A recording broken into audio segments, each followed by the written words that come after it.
नेपाल आज एक ऐसे दौराहे पर खड़ा है जहां एक तरफ बदलाव की मांग कर रही युवा पीढ़ी है तो दूसरी तरफ दशकों पुरानी राजनीति। आज हम समझेंगे कि कैसे एक छोटी सी चिंगारी ने पूरे देश में एक बड़ी आग लगा दी और नेपाल के भविष्य को एक अनिश्चित मोड़ पर लाकर खड़ा कर दिया है। तो सवाल ये उठता है कि आखिर एक सरकार जो अपनी पकड़ काफी मजबूत समझ रही थी, उसे देश के युवाओं ने कैसे गिरा दिया। ये कोई मामूली विरोध प्रदर्शन नहीं था, इसे नेपाल की जेनजी क्रांति तक कहा जा रहा है। आइए इस पूरी कहानी को परत दर परत समझते हैं। देखिए, सब कुछ बहुत तेजी से हुआ। बात शुरू हुई पिछले साल, जब नेपाल की सड़कों पर युवाओं का एक बड़ा हुजूम उतर आया। ये विरोध इतना बड़ा कि हिंसक झड़पों के बाद आखिरकार प्रधानमंत्री को इस्तीफा देना पड़ा और सरकार गिर गई। और आज हालात ये हैं कि देश को एक अंतरिम सरकार चला रही है और नए चुनावों की तैयारी हो रही है। तो चलिए अब जरा इस राजनीतिक भूचाल की जड़ तक चलते हैं। आखिर वो कौन सी वजह थी, वो क्या कारण थे जिन्होंने एक चुनी हुई सरकार को सत्ता से बाहर का रास्ता दिखा दिया।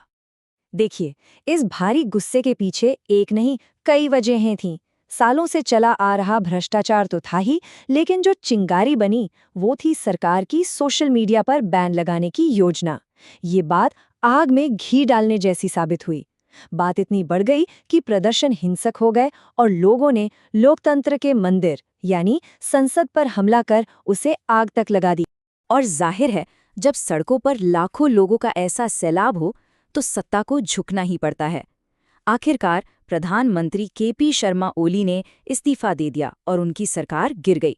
ये बदलाव की मांग कर रहे उन युवाओं की एक बहुत बड़ी और ऐतिहासिक जीत थी। अच्छा, अब सरकार तो गिर गई तो देश को कौन चलाएगा? यहीं पर आते हैं अंतरिम प्रधानमंत्री। इसे ऐसे समझिए कि ये एक तरह से टेम्पररी हेड होते हैं, जिन्हें तब तक के लिए नियुक्त किया जाता है जब तक कि नए चुनाव होकर एक स्थायी सरकार नहीं बन जाती। इनका मुख्य काम होता है देश में स्थिरता बनाए रखना, और ये जिम्मेदारी दी गई सुशीला कार्की को। अब ये सिर्फ एक अपॉइंटमेंट नहीं था, ये अपने आप में इतिहास था, क्योंकि सुशीला कार्की नेपाल की पहली महिला प्रधानमंत्री बनी।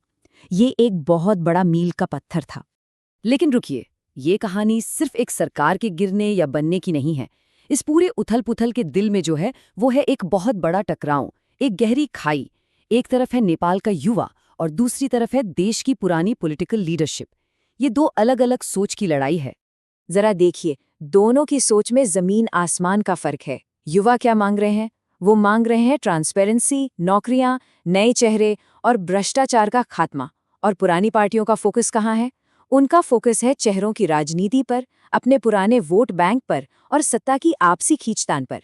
ये एक ऐसी खाई है जिसे भरना बहुत मुश्किल लग रहा है। एक आम नागरिक की ये बात कह सकते हैं कि लाखों लोगों के दिल की आवाज है। वो कहते हैं, पारंपरिक पार्टियां पुरानी राजनीति में फंसी हुई हैं। हमें ऐसा नेतृत्व चाहिए जो हमारी सुने, जो नौकरियों और भ्रष्टाचार मुक्त शासन की बात करे।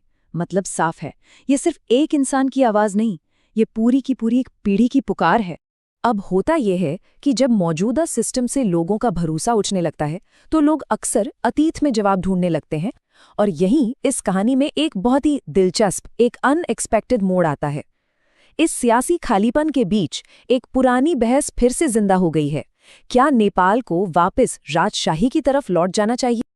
अब ये बहस आज इतनी अहम क्यों है, इसके लिए थोड़ा पीछे चलते हैं। साल 2008 में, ये वो साल था जब नेपाल ने सदियों पुरानी राजशाही को खत्म करके एक गणतंत्र बनने का ऐतिहासिक फैसला लिया था। तो सोचने वाली बात यह है कि एक दशक से ज्यादा समय बीत जाने के बाद ये विचार वापस क्यों आ रहा है। हुआ ये है कि हाल ही में काठमांडू की सड़कों पर राजशाही के समर्थन में रैलियां होने लगी हैं। इन लोगों का तर्क है कि राजा की वापसी से देश में राजनीतिक स्थिरता आएगी। वहीं ज्यादातर पॉलिटिकल पार्टियां इसे एक पिछड़ा हुआ कदम मानती हैं। लेकिन एक बात तो तय है, इस बहस ने नेपाल के भविष्य को लेकर एक नई और बड़ी चर्चा छेड़ दी है। तो इन सभी सवालों और बहसों के बीच अब आगे क्या? नेपाल का भविष्य किस तरफ जा रहा है? नए चुनाव होने वाले हैं, लेकिन बड़ा सवाल ये है कि क्या ये चुनाव देश को स्थिरता की ओर ले जाएंगे या फिर अनिश्चितता और बढ़ेगी? यहाँ एक और बात समझनी जरूरी है। देखिए, भले ही सरकार गिर गई, प्रधानमंत्री बदल गए, लेकिन देश के जो राष्ट्राध्यक्ष यानी प्रेसिडेंट रामचंद्र पौडेल हैं, वो 2028 तक अपने पद पर बने रहेंगे। ये एक तरफ तो स्थिरता देता है, लेकिन दूसरी तरफ आने वाली नई सरकार के लिए एक चुनौती भी बन सकता है। तो अब जब चुनाव होंगे तो मैदान में मुख्य खिलाड़ी कौन-कौन है? देखिए, एक तरफ है नेपाली कांग्रेस, एक पुरानी पार्टी है लेकिन अब लोग इसे काफी पारंपरिक मानते हैं। दूसरी तरफ है सीपीएन यूएमएल जैसी कम्युनिस्ट पार्टियां, जिनका जोर हमेशा एक मजबूत नेता पर रहता है, पॉलिसीज पर कम। और फिर है नई और उभरती पार्टियां, जो असल में युवाओं की आवाज है और जिन्हें मौजूदा सिस्टम के खिलाफ एक प्रतिक्रिया के तौर पर देखा जा रहा है। तो आखिर में हम वापस उसी सवाल पर आ जाते हैं कि नेपाल के अगले अध्याय में क्या होगा। क्या नई आवाजें जीतेंगी और देश की तकदीर बदलेंगी, या फिर पुरानी राजनीतिक आदतें एक बार फिर हावी हो जाएंगी? नेपाल का भविष्य इसी एक सवाल के जवाब में छिपा है, और इसका जवाब, खैर, वो तो आने वाला वक्त ही बताएगा।